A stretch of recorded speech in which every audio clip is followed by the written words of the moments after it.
धन्यवाद रीना जी। आज की इस संगोष्ठी में अध्यक्षता कर रहे एआईसीटी के अध्यक्ष, यशस्वी अध्यक्ष प्रोफेसर अनिल जी सहस्रबुद्धे, उपाध्यक्ष प्रोफेसर पुनिया जी, डॉक्टर तिवारी जी, रीना जी, अवधेश जी, यहाँ उपस्थित सभी देवियों, सज्जनों और मित्रों, सबसे पहले तो विश्व हिंदी दिवस की हार्दिक बधाई और शुभकामनाएं। सचमुच यह बहुत महत्वपूर्ण है और एक तरह से ऐतिहासिक भी है कि तकनीकी एआईसीटीई में, जहां से तकनीकी शिक्षा को संचालित किया जाता है, वहां पर हिंदी दिवस, विश्व हिंदी दिवस मनाया जा रहा है। ये कोई मामूली बात नहीं है। अभी आदरणीय अध्यक्ष जी जब कह रहे थे कि एक पत्र आया संसद में उठा हुआ कि पढ़ाया जा सकता है कि नहीं पढ़ाया जा सकता है, और लिख दिया गया कि नहीं पढ़ाया जा सकता है, तो यह एक बड़ा परिवर्तन आप लोगों ने संभव किया है। एक अपने देश में जहां पिछले लगभग 75 वर्षों से ये कोशिश होती रही है कि हिंदी में उच्च शिक्षा संभव की जाए, हर तरह की उच्च शिक्षा संभव की जाए, सिर्फ लिबरल आर्ट्स की नहीं, सिर्फ समाज विज्ञानों की नहीं, सबकी संभव की जाए। और जैसा अभी बात हो रही थी, तो मैं तो कहता रहा हूं, लिखा भी है मैंने कि विज्ञान तन की दवा करता है, साहित्य मन की दवा है। तो अगर हिंदी को साहित्य से जोड़ लें, भारतीय भाषाओं को साहित्य से जोड़ लें, विज्ञान और तकनीक से जोड़ लें, तो एक दूसरे के पूरक हैं ये। भाषा तो माध्यम है, तकनीकी शिक्षा को पहुंचाने का माध्यम है भाषा। भाषा कोई ऐसी चीज नहीं है कि जिसमें आप कहें कि इसी भाषा में ये संभव है। देखिए, दुनिया भर में इसके उदाहरण हैं। फ्रांस में, जर्मनी में, जापान में, चीन में, तमाम जगहों पर इसके उदाहरण हैं कि उन्होंने अपनी भाषा में हर तरह की उच्च शिक्षा को और शिक्षा को संभव किया है। तो यह हो नहीं सकता कि हमारे देश में ऐसा नहीं हो सकता था। और ये स्वाधीनता आंदोलन के बीच से ये चीज निकली थी कि एक जो हमारा स्वतंत्र देश होगा, सभी भाषाएं राष्ट्रभाषा होंगी, उसमें एक भाषा हिंदी होगी जो राष्ट्रभाषा है और राजभाषा के रूप में काम करेगी और सेतु के रूप में काम करेगी सभी राज्यों के बीच में, सभी राज्यों के बीच में एक पुल का काम करेगी। अन्य कारणों से विलंब होता रहा, सब कुछ होता रहा, लेकिन ये सुखद है कि पिछले 5-7 वर्षों में एआईसीटीई ने जो तकनीकी शिक्षा है उसको हिंदी में संभव कराने की अनथक कोशिश की है। इसके लिए आप सबको मैं सबसे पहले बधाई देता हूं, आपका अभिनंदन करता हूं। ये बहुत महत्वपूर्ण घटना है, बहुत महत्वपूर्ण घटना है ये। साहित्य की पढ़ाई तो हो जाती है, हो ये रहा था कि लिबरल आर्ट्स की पढ़ाई भी धीरे धीरे अब हिंदी में नहीं संभव हो रही थी, भारतीय भाषाओं में नहीं संभव हो रही थी। अभी जो राष्ट्रीय शिक्षा नीति आई है उसने भी मलय समीर का काम किया है। पिछले 70 वर्षों में लगातार हमारे वहां शिक्षा नीतियां बनती रहीं, होती रहीं, हम सब ने तरक्की भी की, लेकिन हिंदी और भारतीय भाषाएं हाशिए पर रह गईं। देखिए, ये मान लेना, यह सोच लेना ही अपने आप में औपनिवेशिक मानसिकता का द्योतक है, कॉलोनियल माइंडसेट का मामला है कि पढ़ाई सिर्फ अंग्रेजी में हो सकती है। स्वाधीनता आंदोलन की पूरी लड़ाई हिंदी और भारतीय भाषाओं में लड़ी गई। कैसे माना जाए कि हिंदी को उन दिनों में हिंदी को राष्ट्रभाषा कहने वाले लोग जो थे, महापुरुष लोग, उनमें किसी की मातृभाषा हिंदी नहीं थी। महात्मा गांधी जी, देवेंद्रनाथ ठाकुर जी, सावरकर जी, अपने दयानंद सरस्वती जी, राजगोपालाचारी जी, कोई हिंदी भाषी नहीं था इसमें से। सब लोग अलग अलग मातृभाषाओं में पैदा हुए, पले बढ़े थे, लेकिन उन सब ने ये माना कि हिंदी ही सेतु भाषा हो सकती है, इस देश की एक ऐसी भाषा हो सकती है जिसमें हम पूरे देश की जो अखंडता है उसको और सुंदर ढंग से प्रस्तुत कर सकते हैं, और कोशिशें भी होती रहीं। ये बड़ी बात है कि केंद्र की सरकार ने यह अवसर हम सबको उपलब्ध कराया है, बार बार प्रोत्साहित किया है। अभी माननीय अध्यक्ष जी कह रहे थे कि एक दिन चंद्रशेखर जी आए भी थे हमारे वहां, उन्होंने अपना एक तरह से हम लोगों को काफी सिखाया भी, और हम लोग उससे जुड़ने की कोशिश कर रहे हैं। ऐसे सॉफ्टवेयर बन रहे हैं। हमने अपने तमाम स्वयं के पाठ्यक्रमों को भारतीय भाषाओं में पिछले दिनों संभव किया है। अपनी जो हम हिंदी और अंग्रेजी में अपने पाठ्यक्रम हैं बनाते हैं, उनको हम भारतीय भाषाओं में ले जा रहे हैं। देखिए, भारतीय भाषाओं और हिंदी को तो संपन्न करना ही होगा। अगर हम सचमुच एक स्वाधीन चेतना का राष्ट्र चाहते हैं, एक स्वाधीन चेतना का राष्ट्र चाहते हैं जिस पर कोई औपनिवेशिक दबाव ना हो, जिसको ये लगता हो कि ये महान जो हमारी पितृभूमि है, हमारी मातृभूमि है, यहां सब कुछ संभव हो सकता है, तो हिंदी और भारतीय भाषाओं को महत्व देना ही होगा। इसके अलावा कोई रास्ता नहीं है। अंग्रेजी से, फ्रेंच से, जर्मन से हमारा कोई विरोध नहीं है, हम में से कोई उसका विरोध नहीं करता। सभी भाषाओं को हम प्यार करते हैं। हम चाहते हैं कि लोग अंग्रेजी भी सीखें, फ्रेंच भी सीखें, जर्मन भी सीखें, सब सीख लें। सारी दुनिया की भाषाएं जानने वाले भारत में हों, लेकिन अपनी भाषाओं को तो जानें, अपनी मातृभाषा। तो ये बड़ी बात है कि ये संभव किया है आप लोगों ने विज्ञान और तकनीक की पढ़ाई को हिंदी में, और लगातार आप कोशिश कर रहे हैं, सिर्फ दिखावे के लिए नहीं, सिर्फ कागज का पेट भरने के लिए नहीं, सचमुच अंतरात्मा से चीजें निकल रही हैं और आप ये काम कर रहे हैं। पिछले दिनों जब राष्ट्रीय शिक्षा नीति पर बहस हो रही थी और AICTE में वो बातचीत हो रही थी, वहां पर भी कई सेशंस थे इस बात को लेकर कि कैसे भारतीय भाषाओं में शिक्षा संभव होगी, कैसे मातृभाषाओं में शिक्षा संभव होगी। और इसके लिए जो राष्ट्रीय शिक्षा नीति है उसने एक व्यापक तैयारी भी बताई है कि कैसे ये चीज संभव होगी। तो एक बात तो मित्रों ये जान लीजिए कि हिंदी अंतर्राष्ट्रीय भाषा तो बहुत पहले से है। मॉरिशस, फिजी जैसे देशों में तो हिंदी है ही। इंग्लैंड, अमेरिका और तमाम देशों में अगर मैं बहुत मोटे तौर पे कहूं तो हिंदी भाषा और साहित्य के विभाग रहे हैं, पढ़ने पढ़ाने की प्रक्रिया रही है, चीजें चलती रही हैं, तो एक अंतर्राष्ट्रीय स्वरूप उसका रहा है। पिछले दिनों तमाम विश्व के देशों में हिंदी पढ़ने के प्रति लोगों में ललक देखी गई है। हिंदी के टीचर्स बुलाए गए, हिंदी के अध्यापक बुलाए गए हैं वहां पर, अमेरिका में, इंग्लैंड में और तमाम जगहों पर। प्राथमिक शिक्षा ही सही, स्कूली शिक्षा ही सही, लेकिन इस दिशा में उन लोगों ने लगातार काम करने की कोशिश की है। तो सबसे पहले तो यह बताना जरूरी है सबको कि यह हिंदी और भारतीय भाषाएं स्वाधीन चेतना की भाषाएं हैं। ये हमारी अपनी मिट्टी की भाषाएं, ये हमारी रक्त मज्जा में समाई भाषाएं हैं। इनमें अगर हम कोई विचार लेकर आएंगे तो निश्चित तौर पर वो उसका परिणाम बड़ा होगा।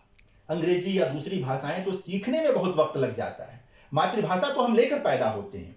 और भारत में हिंदी सीखना बहुत आसान रहा है। हम सब ने इसको देखा है, सीखा है। हम में से, मेरी भी मातृभाषा हिंदी नहीं है, लेकिन हम सब ने सीखा है। मैं भोजपुरी भाषी हूं। उस तरह देखेंगे तो कोई, और भोजपुरी और हिंदी अब इस तरह से कोई नहीं कह सकता कि सब अलग अलग हैं। कोई ब्रज है, कोई मैथिल है, कोई राजस्थानी है, कोई मध्य प्रदेश में के अलग अलग हिस्सों का है।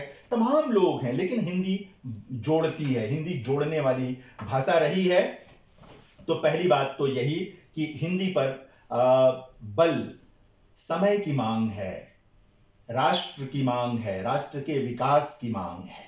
इसको हमें भूलना नहीं चाहिए।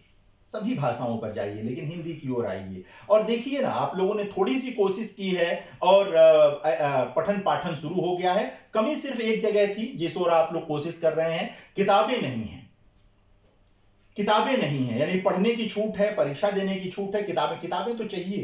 तो अब आप लोग किताबें भी उपलब्ध करा रहे हैं। प्रोफेसर पुनिया बता रहे थे वैज्ञानिक शब्दावली आयोग के बारे में। बहुत दिनों से वैज्ञानिक शब्दावली आयोग काम कर रहा है। वो 45,000 शब्द बता रहे थे। इस तरह का शब्दकोश भी तैयार हुआ है विज्ञान और तकनीकी और चिकित्सा को लेकर के। वहां पर इसे और तैयार करने की जरूरत है। इस संदर्भ में मैं एक निवेदन करना चाहता हूं, आदरणीय अध्यक्ष जी हैं और सब लोग, मैं बस एक निवेदन करना चाहता हूं कि जरूरी नहीं है कि हर शब्द के लिए हिंदी का शब्द बनाया जाए।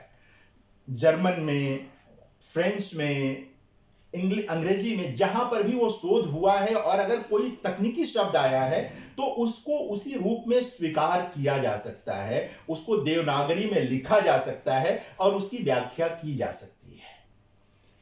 सहजता से शब्द बन जाए, बना लें। जैसे प्रोटोप्लाज्म के लिए जीव द्रव्य मेरा सबसे प्रिय शब्द है। प्रोटोप्लाज्म बायोलॉजी का शब्द है। जीव द्रव्य इतना बढ़िया शब्द है कि बहुत सारी चीजें मैं उसका साहित्य में प्रयोग करता हूं। जीव द्रव्य का जो प्रोटोप्लाज्म चिकित्सा के लिए उपयोग में आने वाला शब्द है, वो मैं लिटरेचर में उसका इस्तेमाल करता हूं। टेक्स्ट का भी एक प्रोटोप्लाज्म होता है, टेक्स्ट का भी एक प्रोटोप्लाज्म होता है, किसी कविता का भी एक प्रोटोप्लाज्म, जीव द्रव्य होता है। क्या चीज वो? तो ऐसा नहीं। और ये शब्दावलियां भी आदान प्रदान, घनत्व, ये सिर्फ गणित का शब्द नहीं है, फिजिक्स का शब्द नहीं है।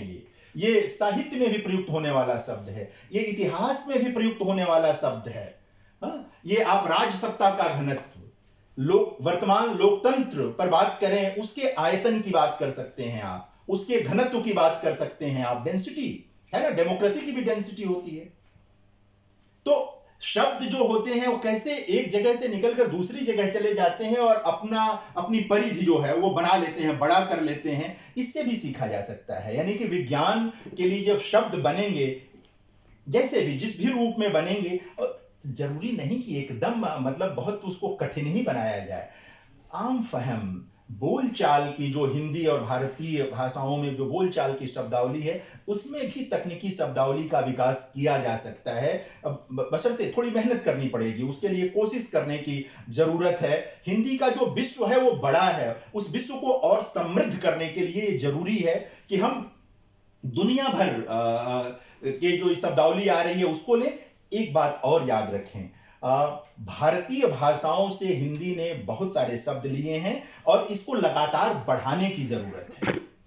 सिर्फ संस्कृत से लेकर अगर बात बनेगी तो इसलिए चल जाता है कि भारतीय भाषाओं में तमिल के अलावा सभी भारतीय भाषाओं में संस्कृत के शब्द हैं, इसलिए चीज बन जाती है। लेकिन बहुत सारे शब्द भारतीय भाषाओं में उनके अपने लोक से पैदा हुए हैं, उनके अपना जो उनका संसार है उससे पैदा हुए हैं। उन शब्दों को भी हिंदी की ओर लेकर आने की जरूरत है, जोड़ने की जरूरत है। इससे बहनापा पैदा होगा, भाईचारा पैदा होगा।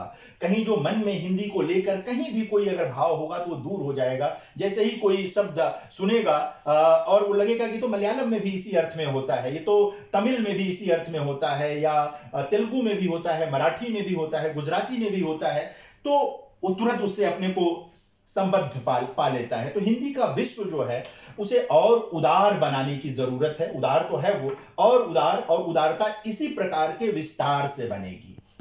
और आप लोगों के साथ आज मैं बात कर रहा हूं, इसलिए बार बार आपसे ही निवेदन है कि तकनीकी मतलब पूरा एक शब्दकोश तैयार हो ही जाना चाहिए वैज्ञानिक शब्दावली आयोग के साथ मिल करके, कि कल को कोई ये ना कहे कि अब मेडिकल की पढ़ाई हिंदी में नहीं हो सकती, इंजीनियरिंग की पढ़ाई हिंदी में नहीं हो सकती। और एक बार जब हम ये पढ़ा लें तो सरकार चूंकि सोच रही है, तो सरकार भी ये सोचे कि हिंदी माध्यम से कोई अगर मेडिकल करके आ रहा है, आ रही है, हिंदी माध्यम से कोई इंजीनियरिंग की पढ़ाई करके आ रहा है, आ रही है, तो उसको रोजगार पाने में कहीं कोई दिक्कत ना हो, उसको रोजगार पाने में, नौकरी पाने में उसके साथ कोई दूसरे दर्जे का व्यवहार ना हो जाए।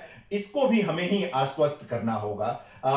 नहीं तो लोग, बहुत सारे लोग हिंदी माध्यम से पढ़ाई की ओर या अन्य भारतीय भाषाओं के माध्यम से पढ़ाई की ओर इसलिए ही नहीं आ पाते हैं कि उन्हें लगता है कि रोजगार नहीं मिलेगा। यह एक आश्वस्त बहुत जरूरी है पूरे पर्यावरण में, और इस राष्ट्र के मतलब कह सकते हैं कि पूरे परिवेश में यह आश्वस्त जरूरी है कि हिंदी और भारतीय भाषाओं में अध्ययन के पश्चात उसी ढंग की नौकरियां मिलेंगी जिस ढंग की नौकरियां लोग अंग्रेजी में पढ़कर पाते रहे हैं। कहीं कोई भेद नहीं होगा, कहीं कोई दोहरा व्यवहार नहीं होगा। यह एक बड़ी चीज है। आज आप देखें हिंदी का विश्व, आप देखें ये जो तमाम पूंजी घराने हैं, ये सब जो मीडिया घराने हैं, ये जो लोग हिंदी में तमाम अपना निवेश कर रहे हैं, ये यूं ही नहीं कर रहे हैं। ये इसलिए कर रहे हैं कि हिंदी का जो ये संसार है वो बहुत सबल संसार है।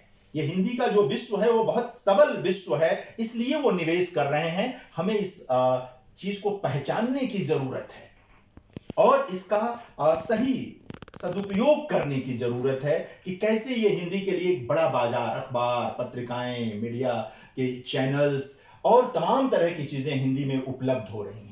ये जो तमाम आप देखते हैं सोशल मीडिया पर हिंदी में लिखना संभव हुआ है, ये दबाव है हमारे एक तरह से कह सकते हैं कि ये हमारे राष्ट्र का दबाव है इन तमाम चीजों को बनाने वाले, डेवलप करने वाले लोगों के ऊपर हमारा दबाव है कि बिना हिंदी के भारत में प्रवेश नहीं कर सकते। बिना हिंदी के भारत में नहीं आ सकते, नहीं सामंजस्य बना सकते। तो इसलिए भी एक बड़ा माहौल है।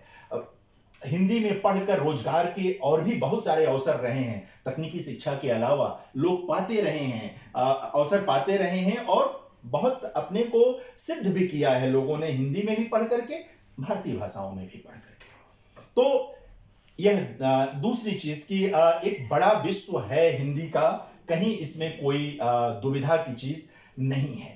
एक देखें कि पहले ये होता था कि हिंदी में जो फॉन्ट थे, वो कृतिदेव या इस तरह के जो फॉन्ट थे, वो एक जगह से दूसरी जगह भेजने पर अगर आप वर्ड फाइल भेजते थे तो वो खराब हो जाते थे, करप्ट हो जाते थे, तो पीडीएफ बना करके भेजना पड़ता था। यूनिकोड के आने के बाद और उसके कई फॉन्ट आने के बाद आप दुनिया में कहीं भी कुछ लिख करके भेज दीजिए तो वो अब किसी भी सिस्टम पर खुल जाता है और करप्ट नहीं होता है। यानी कि लगातार हमने ये, और जाहिर है कि आप जैसे लोगों के माध्यम से ही हुआ, तकनीकी शिक्षा प्राप्त लोगों ने ही ये संभव किया है। जिन लोगों ने इंजीनियरिंग में डिग्रियां ली हैं उन्हीं लोगों ने ये संभव किया है, ये किसी लिबरल आर्ट के व्यक्ति का काम नहीं है। तो लगातार इंजीनियरिंग के लोगों ने, मेडिकल के लोगों ने, मैनेजमेंट के लोगों ने हिंदी के विकास में योगदान दिया है, इसके विश्व को बड़ा बनाया है, समृद्ध बनाया है। तो मैं तो बहुत ऋणी महसूस करता हूं आप सबका कि आप लोग नहीं होते तो आज इस तरह से हिंदी पर हम बातचीत नहीं कर पा रहे होते, तमाम सदिच्छा के बावजूद। ये आप लोगों के कारण संभव हुआ है, आप जैसी संस्थाओं के कारण संभव हुआ है कि आज हम कहीं भी जाते हैं हिंदी में संभव होता है। कितना अच्छा लगता है कि हमारे प्रधानमंत्री कहीं जाते हैं और हिंदी में अपनी बात रखते हैं। कितना सुख का विषय है ये। पहचान, ये यही पहचान, यही चीज लेकर के जाने की चीज होती है। कितना अच्छा हुआ कि अटल जी के नाम पर जो विश्वविद्यालय बना वहां पर इसकी शुरुआत हुई। ठीक है कि वो प्रयोग किन्हीं कारणों से सफलता असफलता के बीच गया, लेकिन वहां शुरुआत हुई। वो भी अपने हिंदी प्रेम के लिए जाने जाते थे। बाहर भी उन्होंने विदेश मंत्री रहते हुए, प्रधानमंत्री रहते हुए हिंदी के लिए जो किया वो बहुत महत्वपूर्ण रहा है, बहुत महत्वपूर्ण रहा है। एक देखिए, हिंदी का विकास या हिंदी में काम या भारतीय भाषाओं में काम तब तक संभव नहीं होगा जब तक आप इसे अपनी आत्मा का रसायन नहीं बनाएंगे, जब तक आप इसे अपनी आत्मा का सहचर नहीं बनाएंगे तब तक ये काम नहीं होगा, जोर जबरदस्ती से नहीं होगा। हाँ, सिर्फ सरकार कह रही है इसलिए करना है, करेंगे तो काम सफलता तक नहीं पहुंचेगा। यह तभी संभव होगा जब जैसा कि प्रोफेसर अनिल जी सहस्त्रबुद्धे कह रहे थे कि भीतर से चीज आनी चाहिए, करना ही है हमें। फिर तो दुनिया की कोई ताकत रोक नहीं सकती है, फिर दुनिया की कोई ताकत नहीं रोक सकती है, वो हम और आप कर लेंगे। ये कितना सुखद है कि एकाएक हिंदी में, भारतीय भाषाओं में और संस्कृत में बहुत सारे ऐतिहासिक कार्य होने लगे हैं। हम सब वही हैं, हम सब लेकिन काम तो करने लगे हैं। फाइलें आने लगी हैं, केंद्र सरकार से लेकर चारों तरफ जाने वाली फाइलें अब हिंदी में जाने लगी हैं। आपके वहां कई बार मुझे आने का अवसर मिला है और मैंने देखा है कि आपके साथी कितनी रुचि के साथ हिंदी में काम करते हैं, हिंदी में बोलते हैं, अपनी बात रखते हैं। ये मुझे अच्छा लगता है। अपने देश में अगर अपनी भाषा का व्यवहार नहीं होगा, अपने देश में अगर अपनी भाषा में हम आचरण नहीं करेंगे तो एक तरह से किराएदार की तरह हो जाएंगे। अपने ही घर में किराएदार होने की मानसिकता है अपनी भाषाओं को छोड़ देना। घर अपना है लेकिन मानसिकता किराएदार की है। इस मानसिकता से निकलना होगा। घर अपना है, मालिक भी हम हैं घर के, हम ही लोगों को इसकी साज सज्जा करनी है। इसका विस्मरण करने की जरूरत नहीं। इस समय पूरे विश्व में हिंदी है। मैंने कहा था हिंदी का विश्व में हिंदी। आप देखें, मैं कह रहा था कि अमेरिका में भी हिंदी की पढ़ाई हो रही है, इंग्लैंड में भी हिंदी की पढ़ाई हो रही है, फ्रांस में हिंदी की पढ़ाई हो रही है, चारों तरफ हिंदी की पढ़ाई हो रही है। कुछ बड़े महत्वपूर्ण शोध कार्य हिंदी से संबंधित विदेशों में संभव हुए हैं। मध्यकालीन कविता को लेकर के, हमारी भक्ति कविता को लेकर के कुछ बहुत अच्छे कार्य विदेशों में संभव हुए और विदेशी लोगों द्वारा संभव हुए हैं। हुए हैं। तो हमारा जो ये कह सकते हैं कि भाषा का जो हमारा विस्तार है वो बहुत दूर तक है, बहुत आगे तक गया है। हमारा जो लिटरेचर है वो बहुत सारी भाषाओं में अनुदित हो रहा है, हिंदी का और भारतीय भाषाओं का। हमने भी विश्व साहित्य से बहुत सारा हिंदी में अनुदित किया है, लेकिन मैं बराबर कहता हूं कि किसी भाषा का विकास सिर्फ साहित्य से नहीं हो सकता है। जब समाज विज्ञान भी जरूरी है, विज्ञान भी जरूरी है, तकनीक भी जरूरी है, चिकित्सा भी जरूरी है। ये सब मिलाकर समाज को उन्नत बनाने वाली चीजें हैं। ये कोई इसमें से कोई एक अकेली चीज समाज को उन्नत नहीं बना सकती, नहीं बना सकती। तो पूरे विश्व में हमारी उपस्थिति दर्ज हो रही है। वो एक हिंदी की राजनीतिक उपस्थिति भी दर्ज हो रही है, जो कि बहुत जरूरी चीज है। भाषा की पॉलिटिकल प्रेजेंस जो होती है, भाषा की राजनीतिक उपस्थिति वैश्विक मंच पर बहुत जरूरी होती है। अगर अपनी भाषा की उपस्थिति को आप वैश्विक मंच पर दर्ज नहीं करा पाते हैं तो आप असफल हो जाते हैं। एक चीज और भी है कि जो एक अभिजात्य वर्ग हमारे देश में पिछले 70-75 वर्षों में बना है और पहले से जो चलता आया है, वह तरह तरह की बातें हिंदी और भारतीय भाषाओं को लेकर करता है, क्योंकि उसका जो अभिजनपन है उस पे उसको खतरा महसूस होता है। थोड़ा सा हमें इसको समझना होगा। उस अभिजनपन का जो मामला है उसका सही क्रिटिक उपस्थित करना होगा, सही उसकी आलोचना प्रस्तुत करनी होगी, तब जाकर के हम चीजों को और साफ देख पाएंगे, साफ रख पाएंगे। पब्लिक स्कूलों और तमाम जगहों पर हिंदी की जिस तरह की पढ़ाई है उस पर भी थोड़ी निगरानी की जरूरत है कि हिंदी और भारतीय भाषाओं को वहां उसी ढंग से पढ़ा और पढ़ाया जाए जैसे अंग्रेजी को पढ़ा और पढ़ाया जाता है। सिर्फ उसे पास करने और करवाने का माध्यम न माना जाए। देखा यह गया है कि बहुत सारे बच्चे पब्लिक स्कूलों से 98 नंबर, 97 नंबर, 99 नंबर लेकर हिंदी में निकलते हैं, और उनसे अगर बात कीजिए तो वो ठीक से हिंदी में बात नहीं कर पाते हैं। यह जो फांक है, इस फांक को दूर करने की जरूरत है। इस मानसिकता से निकलने की जरूरत है कि हमारा बच्चा और सब तो बहुत अच्छा करता है, हिंदी नहीं अच्छा कर पाता, और इसे एक गर्व भाव से बताने की जो मानसिकता है उससे निकलने की जरूरत है। अगर वो हिंदी और भारतीय भाषाओं में अच्छा नहीं कर पा रहा है तो ये गर्व की बात नहीं है, ये क्षोभ की बात है, ये दुख की बात है। और भाषाओं में अच्छा करे, वो गणित में अच्छा करे, वो बहुत अच्छी बात है, क्योंकि बिना गणित विज्ञान के देश तरक्की नहीं करेगा, समाज तरक्की नहीं करेगा। एआईसीटी जैसी संस्थाओं का बहुत बड़ा रोल है। ये जो नए भारत के निर्माण की बात है, चल रही है और हो भी रहा है, इसमें एआईसीटी जैसी संस्थाओं का रोल बहुत बड़ा है, बहुत महत्वपूर्ण है, वो बहुत महत्वपूर्ण है।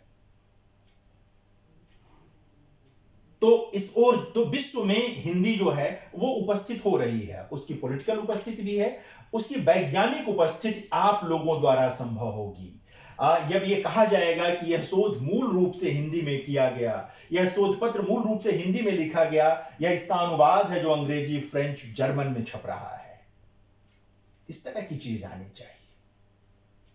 फ्रांस का व्यक्ति जब रिसर्च करता है तो फ्रेंच में लिखता है मूल रूप से अपने रिसर्च पेपर को, वो अंग्रेजी में नहीं लिखता प्राथमिक रूप से, वो अंग्रेजी में तर्जुमा होता है, अनुवाद होता है उसका, तब आती है। तो ये हो कि हिंदी में हुआ, तमिल में हुआ, मराठी में हुआ, ये चीज होकर आए, और जब हिंदी में मूल हुआ, मूल शोध हिंदी में हुआ, तो भारत के लोग अपनी भाषा में उसको पाएंगे। गांधी जी जो चाहते थे, राष्ट्रपिता महात्मा गांधी जो चाहते थे, वो संभव होगा, वो चीज निकल करके आएगी। तब हम विश्व में अपनी ठीक ठीक वैज्ञानिक उपस्थिति को, समाज वैज्ञानिक उपस्थिति को दर्ज कर पाएंगे, वहां रेखांकित करा पाएंगे, और कर लेंगे हम लोग। आप लोग जिस तत्परता से लगे हैं, हमारी सरकार जिस तत्परता से लगी हुई है, बहुत सारे लोग जो विश्वविद्यालयों में काम कर रहे हैं, जिनके भीतर के स्वाधीन मन ने करवट लिया है। स्वाधीन मन भी बहुत मुश्किल से करवट लेता है कई बार, लेकिन आप सबकी प्रेरणा से उस स्वाधीन मन ने जो करवट लिया है, उससे चीजें बदलेंगी, निश्चित बदलेंगी। और मैं थोड़ी देर और बात करूंगा क्योंकि मुझे एक और मीटिंग में जाना है, जैसा मैंने निवेदन किया था। तो ये चीज है। और ये पढ़ने पढ़ाने का तो मसला अपनी जगह है ही। मैं देख रहा था लगातार कि दूसरी जगहों पर भी कि क्या हिंदी को रोमन में लिखा जाए। ये एक ठीक बहस नहीं है। देवनागरी लिपि जो है वो हिंदी के लिए एकदम पर्याप्त लिपि है, और सचमुच देवनागरी से अधिक वैज्ञानिक कोई लिपि नहीं है। संस्कृत, हिंदी, मराठी, नेपाली तमाम भाषाएं जो देवनागरी में लिखी जाती हैं, आप देखें तो एक बहुत साइंटिफिक स्क्रिप्ट है, ये बहुत वैज्ञानिक लिपि है हिंदी। तो इस लिपि का मामला तो यही रखने की जरूरत है, तभी बात बन पाएगी, तभी बात हो पाएगी। इसको लेकर के कहीं हिलने डुलने की जरूरत नहीं। ये भी एक तरह की राजनीति है कि हिंदी को लिपि के झगड़े में डाल दो, इधर उधर कहीं ले जाकर के किनारे लगा दो, तो एक मामला ये भी है। एक चीज और भी हुआ है हिंदी में जब आप ज्ञान विज्ञान की बात करेंगे, साहित्य की बात तो होती रही है, जब समाज विज्ञान की बात करेंगे तो अलग से भारतीयता का उसमें निवेश नहीं करना होगा।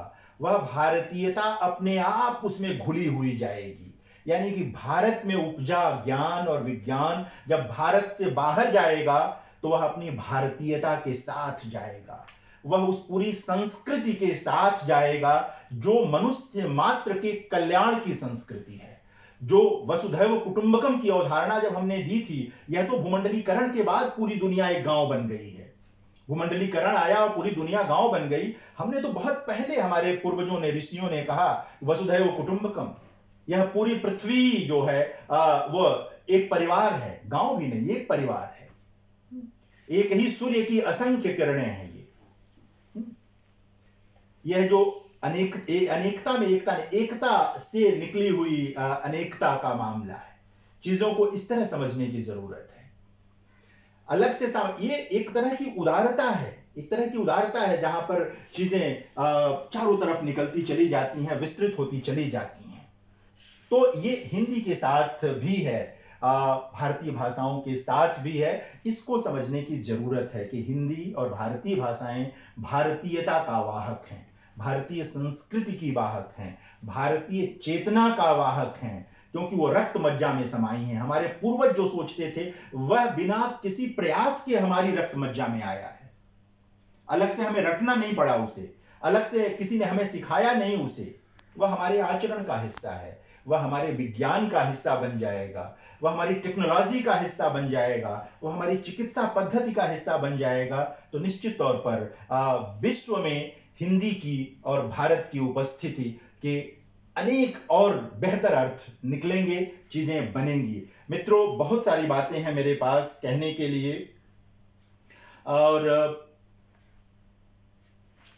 कि किस तरह से हम लोग राष्ट्र को हिंदीमय बनाएं। भारत जो ये भारत बोध का पूरा मामला है, भारत बोध का जो मामला है, उस भारत बोध से कैसे लोगों को परिपूर्ण बनाएं, ये तमाम बातें हैं जो हिंदी से जुड़ी हुई हैं, हिंदी के प्रयोग से जुड़ी हुई हैं। इन सब पर विचार करने की जरूरत है। हिंदी सिर्फ भाषा नहीं है। मैं पुनः कहना चाहता हूं कि हिंदी सिर्फ भाषा नहीं है, वह भारत, भारतीयता, भारत बोध, हमारी संस्कृति, हमारी चेतना, जो हजारों वर्ष की हमारी चेतना है, उन सबको रेखांकित करने का माध्यम है, उन सबको रेखांकित करने का माध्यम है। इसको इसी रूप में देखेंगे हम तो जान पाएंगे कि यह स्वाधीन चेतना की भाषा है, और इसी तरह से ये आगे जा सकती है। मैं बहुत आभारी हूं। एक चीज और, शुद्धतावाद की ओर न जाएं। देखिए, बहुत शुद्धतावाद की बात करेंगे तो हिंदी का नुकसान होगा। अलग अलग, हम भारत बहुभाषी देश है, सबके उच्चारण करने का ढंग अलग है। हिंदी को अलग अलग उच्चारणों में आने दीजिए, हिंदी को अलग अलग ढंग से बोलने दीजिए। वह हमारे विस्तार का सूचक है, वो हमारे बढ़े हुए आयतन का सूचक है, बढ़े हुए घनत्व का सूचक है। इस रूप में हिंदी को देखिए। शुद्धतावाद खत्म कर देगा, इसलिए शुद्धतावादी नहीं होना है। हमें तरह तरह की हिंदियों को स्वीकार करना है, तरह तरह की हिंदियों को स्वीकार करना है। तत्सम में ही हिंदी नहीं है, तद्भव में भी हिंदी है। जिससे हम इस देश की जनता को कनेक्ट कर पाएं, जिससे हम इस देश की जनता को जोड़ पाएं, हमें उस तरह की हिंदी की जरूरत है। और वो बहुत तरह की हिंदियों से ही मामला बनेगा और लगेगा। आज हिंदी में काम करने वालों के पास करोड़ों का पैकेज है, लाखों का नहीं, करोड़ों का पैकेज है। हिंदी में काम करने वाले अच्छी तनख्वाहों में काम कर रहे हैं। इसलिए हिंदी को लेकर यह सोचना कि समस्या होगी, इसको मन से निकाल देने की जरूरत है। और आप लोग ये काम कर रहे हैं, इसके लिए आप लोग बधाई के पात्र हैं। और मैं बहुत आभारी हूं कि आज के दिन आप सबने कुछ कहने के लिए मुझे आमंत्रित किया। बहुत बहुत धन्यवाद, बहुत बहुत आभार।